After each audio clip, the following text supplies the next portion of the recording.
কক্সবাজার গিয়ে কোথায় থাকলাম, কি কি করলাম সবকিছু থাকছে আজকের এই ব্লগে। আসসালামু আলাইকুম, হ্যালো এভরিওয়ান, কি খবর সবার? আবারও কক্সবাজার চলে যাচ্ছি। সকালবেলা ঘুম থেকে উঠে তাড়াহুড়া করে বেরিয়ে পড়লাম, আর দৌড়াইতে দৌড়াইতে ট্রেন ধরতে হলো আমাদের।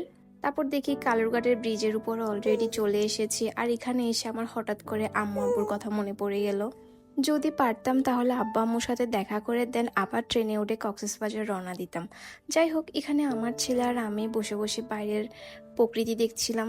আমার লাইফে এই নিয়ে দ্বিতীয়বার ট্রেনে ওঠা। ট্রেন জার্নিটা মোটামুটি ভালোই ছিল, খারাপ ছিল না। তারপর আমরা অলরেডি চলে এসেছি। আর কক্সবাজার আসার সাথে সাথে ঝুম বৃষ্টি, মনে হচ্ছে ঝুম বৃষ্টি এসে আমাদেরকে ওয়েলকাম করছে। কক্সবাজার বৃষ্টি দেখে আমার মনটা একদম খারাপ হয়ে গিয়েছে, তবে হোটেলে এসে যখন লবিটা দেখি তখন মনটা আরো বেশি ভালো হয়ে গিয়েছে। আসার সাথে সাথে আমাদেরকে ওয়েলকাম ড্রিঙ্কস দেওয়া হয়, আর এটা একটা পেঁপের জুস ছিল। আমরা যেদিন যাই সেদিন প্রচুর পরিমাণ রাশ ছিল। যেহেতু দুপুর টাইম হয়ে গিয়েছে, পরে আমরা সবাই মিলে চিন্তা করলাম আমরা দুপুরের খাবারটা খেয়ে ফেলি। তারপর আর কি সোজা চলে গেলাম আলগনিতে। আর আলগনিতে এসে যদি ভর্তা ভাত এগুলা যদি না খাই, মনে হয় কিছু একটা মিসিং। আমি যত বাড়ি আসি ততবার আমি আলগুনির খাবারই খাই। তারপর খাওয়া দাওয়া শেষ করে আমরা চলে আসি রুমে। তো আমার রুমগুলা আগে থেকেই বুকিং করা ছিল, যার কারণে আমার কাছে কোনো হ্যাসেল নিতে হয় না। এটা ছিল আমার দেবরের জন্য একটা সিটি ভিউ রুম। একটা 5 স্টার হোটেলে যা যা থাকা দরকার সবকিছুই কিন্তু এই রুমে রয়েছে। আমি আগের বার যে সিটি ভিউ রুমে ছিলাম সেই রুম থেকেও আমার কাছে এই রুমটা পার্সোনালি অনেক বেশি ভালো লেগেছে। তাছাড়া এই রুমের জানলার পাশে বসে এত সুন্দর একটা ভিউ দেখা যায়, আর সাথে একটু সি ভিউ দেখা যায়। খারাপ না, মোটামুটি রুমটা অনেক ভালো ছিল। অ্যান্ড ফাইনালি আমি আমার রুমে চলে এসেছি। আমি হচ্ছে সি ভিউ রুম নিয়েছিলাম। আমি এই রুমে যখন আসি তখন চিন্তা করি সেম রুমে আমি এর আগেও 2বার থেকেছি, আর এবার সহ টোটাল 3বার থাকা হচ্ছে আমার। এখানে একজনের কথা না বললেই নয়, মিনহাজ ভাইয়া আমাকে অনেক হেল্প করেছে রুম বুকিং থেকে শুরু করে সবকিছু। আমরা যেহেতু অনেকজন এসেছিলাম, আমরা সবাই সিটি ভিউ রুমে ছিলাম, তবে আমি আমার হাজবেন্ডকে সারপ্রাইজ দেওয়ার জন্য সি ভিউ রুমটাই বুক করি। আর আমি ভাইয়াকে বলেছিলাম এটা যেন গোপন রাখে, ভাইয়াও সেটা করেছে। থ্যাংক ইউ সো মাচ ভাইয়া। আর এদিকে রুম দেখতে দেখতে চলে আসলাম বারান্দায়। আমার বারান্দা থেকে অনেক সুন্দর একটা সি ভিউ দেখা যায়, সুইমিং দেখা যায়, আর পুরো রিসোর্টটা কিন্তু দেখা যায়। সি ভিউ রুম নেওয়ার পর থেকে আমার বেশিরভাগ সময় কাটে বারান্দায়। আর এই রুমের কস্ট পড়েছে টোটাল 7,000 টাকা। তারপর চলে যাই নিচে একটু ঘোরাফেরা করার জন্য। আর গ্রিন নেচারে আমার এতবার আসা হয়েছে, পুরো হোটেলের আনাচে কানাচে কি আছে কি নাই সবকিছুই আমার কাছে জানা। তবে যত বাড়ি আসি ততবারই আমার কাছে ভালো লাগে এই রিসোর্টটা। এই গ্রিন নেচার রিসোর্টটা পুরো দুবাই স্টাইলের করা হয়েছে। দেন হাঁটতে হাঁটতে চলে যাই সুইমিং পুল এরিয়াতে। পুরা সুইমিং পুল এরিয়াটা নিট অ্যান্ড ক্লিন ছিল। তাছাড়া এই সুইমিং পুল এরিয়া থেকে খুব সুন্দর একটা সি ভিউ দেখা যায়। সুইমিং পুল থেকে এক নজরে যদি পুরা রিসোর্টটা দেখেন তখন এত বেশি সুন্দর লাগে, মনে হচ্ছে আপনি অন্য একটা জগতে চলে এসেছেন। এই রিসোর্টের সৌন্দর্য খালি চোখে না দেখলে কখনোই বুঝতে পারবেন না রিসোর্টটা এত বেশি সুন্দর। আর এই রিসোর্টটা হলো আমার জামাইয়ের সবচাইতে প্রিয় একটা রিসোর্ট।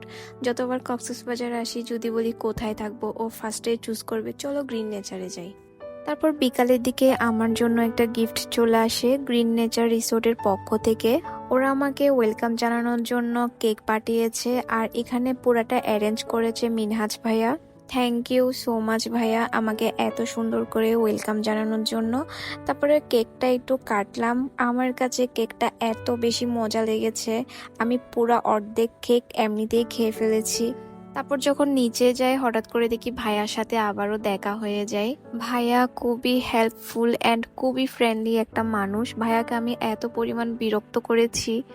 আমি কক্সবাজার যাওয়ার পর থেকে কক্সবাজার থেকে আসার আগ পর্যন্ত ভাইয়াকে আমি নন স্টপ বিরক্ত করে গিয়েছি। ভাইয়া একটুও বিরক্ত ফিল করে নাই। ভাইয়ার সাথে আমরা অনেকক্ষণ দাঁড়িয়ে দাঁড়িয়ে কথা বলি। ভাইয়া অনেক ভালো একজন মানুষ। আমার হাজবেন্ডকে আমি পুরো সারপ্রাইজ দিয়েছি শুধুমাত্র এই ভাইয়ার কারণে। ভাইয়া যদি আমাকে হেল্প না করতো আমার পক্ষে কখনোই সম্ভব ছিল না সারপ্রাইজটা দেওয়ার। অ্যান্ড ভাইয়াকে আমি আবারও অনেকগুলা থ্যাঙ্কস জানাই। তারপর সন্ধ্যার দিকে রিসোর্টে আমি অনেকক্ষণ বসেছিলাম, বসে বসে কফি খাচ্ছিলাম, আর রিসোর্টের সৌন্দর্যটা আমি উপভোগ করছিলাম। দেন রুমে চলে আসি। রুমে এসে একটু রেডি হলাম। রেডি হয়ে চিন্তা করলাম একটু সুইমিং এর দিকে যাই। আমি ছাড়া বাকিরা সবাই সুইমিং করতে নেমে পড়েছে, আর এইদিকে আমি আমার ছেলেকে নিয়ে বসে আছি। কি আর করব, মাথার উপরে পূর্ণিমার চাঁদ, সামনেই হচ্ছে সুইমিং পুল। তার পাশেই হচ্ছে দুবাই স্টাইলের একটা লাক্সারিয়াস একটা রিসোর্ট।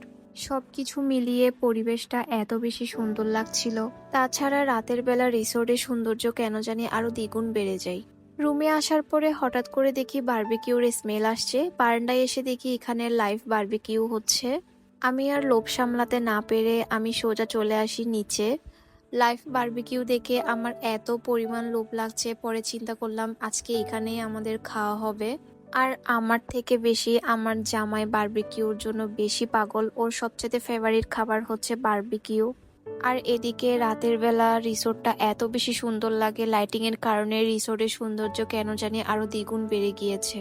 তারপর দেখি আমার জামাই আমার ছেলেকে নিয়ে অলরেডি নিচে চলে এসেছে। এখানে বসে আমরা অনেকক্ষণ আড্ডা দিই। এখানে যদি আপনি একাও বসে থাকেন তাও আপনার কাছে এক মুহূর্তের জন্য বিরক্ত লাগবে না। তারপর আমরা ডিসাইড করলাম আমরা এখান থেকেই খাবার অর্ডার করব। দেন আমার জামাই এখানে মেনু দেখে খাবার সিলেক্ট করছে কি খাবে। ও তো বারবিকিউ খাবে, আমি তেমন একটা বারবিকিউ খাই না, খুবই কম। পরে আমি চিন্তা করলাম আমার জন্য ফ্রাইড রাইস অর্ডার করি। আর এই জায়গায় বসে থাকতে আমাদের দুইজনের এত বেশি ভালো লাগছে, কখন যে টাইমটা পার হয়ে গেল আমরা নিজেরাও টের পাই নাই। আর এদিকে ভিডিও করতে করতে আমার ফোনের একদম স্টোরেজ ফুল হয়ে যায়, যার কারণে আমি আর কোনো ভিডিও ক্লিপও নিতে পারি নাই।